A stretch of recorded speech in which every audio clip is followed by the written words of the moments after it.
আসসালামু আলাইকুম, আলহামদুলিল্লাহ ওয়াহদা ওয়াসসালাতু ওয়াসসালামু আলা মান লা নাবিয়্যা বা'দা। সম্মানিত দেশ বিদেশের দ্বীনি মুসলিম ভাই বোন, আপনারা অবগত আছেন আপনাদের সুপরিচিত প্রতিষ্ঠান জামিয়া সালাফিয়া। জামিয়া সালাফিয়া এদেশে একটি উন্নত মানের প্রতিষ্ঠান, যা আপনাদের সবার অবগতিতে রয়েছে, যেখানে প্রায় ৫,০০০ মতো ছেলে মেয়ে পড়াশোনা করে, যেখানে ৩০০ জন শিক্ষক শিক্ষিকা অবস্থান করে, যেখানে এতিম ও অসহায় সংখ্যা রয়েছে ৫০০-এর অধিক। সম্মানিত দ্বীনি ভাই বোন, জামিয়া সালাফের পক্ষ থেকে নিয়মিত প্রতি বছরই সালাফি কনফারেন্স হয়ে থাকে। আলহামদুলিল্লাহ, এবছর ২০২৫ সালের ৬-৭ নভেম্বর রোজ বৃহস্পতিবার এবং জুমাবার, অর্থাৎ আগামী বৃহস্পতিবার এবং জুমাবার সালাফি কনফারেন্স অনুষ্ঠিত হতে যাচ্ছে ইনশাআল্লাহ। সম্মানিত দ্বীনি ভাই বোন, এবছরের সালাফি কনফারেন্সের বিষয়বস্তু হচ্ছে ইসলামী রাজনীতি পরীক্ষিতে বাংলাদেশ।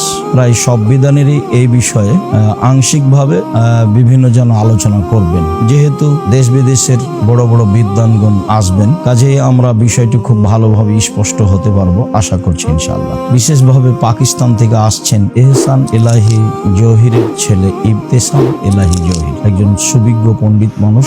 সাথে সাথে দেশের আরো অনেক বড় বড় আলেম ওলামা আছেন যারা ইন্ডিয়া থেকে আসছেন, তারাও বেশ সুবিজ্ঞ মানুষ। আমরা তাদের মুখ থেকে এই বিষয়ে গুরুত্বপূর্ণ আলোচনা শুনতে পাবো ইনশাআল্লাহ। মর্মে আমি আপনাদেরকে আন্তরিকভাবে অনুরোধ জানাচ্ছি, অবশ্যই আপনারা এই সালাফি কনফারেন্সকে সফল করার উদ্দেশ্যে এবং এখান থেকে কিছু দ্বীনি আলোচনা জানা ও মানার উদ্দেশ্যে বাংলাদেশের বিভিন্ন প্রান্ত হতে আসবেন আশা করি ইনশাআল্লাহ। জামিয়া সালাফিয়াকে মূল্যায়ন করার উদ্দেশ্য আসবেন। বিভিন্ন সময় আমি বলেছি, দেশের শিরক মুক্ত প্রতিষ্ঠান জামিয়া সালাফিয়া, বিদাত মুক্ত প্রতিষ্ঠান জামিয়া সালাফিয়া, হিংসা মুক্ত প্রতিষ্ঠান জামিয়া সালাফিয়া, দল ও সংগঠন মুক্ত প্রতিষ্ঠান জামিয়া সালাফিয়া, দেশের সর্ববৃহৎ প্রতিষ্ঠান জামিয়া সালাফিয়া। এটা একমাত্র সাধারণ মানুষের সহযোগিতায় চলে, যা বৈদেশিক কোনো সহযোগিতায় চলে না, বা কোনো সংস্থার মাধ্যমে চলে না, বা কোনো বিত্তশালী দিয়েও চলে না।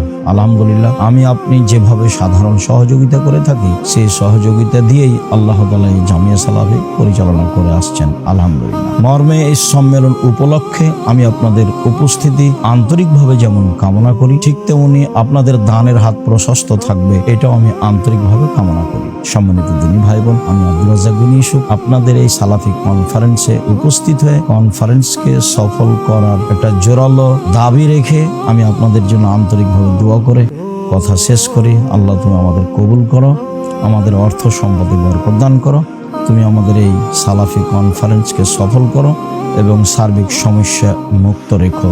তুমি সর্বশক্তিমান, তুমি সব কিছু করতে পারো। তোমার শক্তির নিকটে আমরা জোরালো দাবি রেখে আজকের কথা এখানেই শেষ করছি।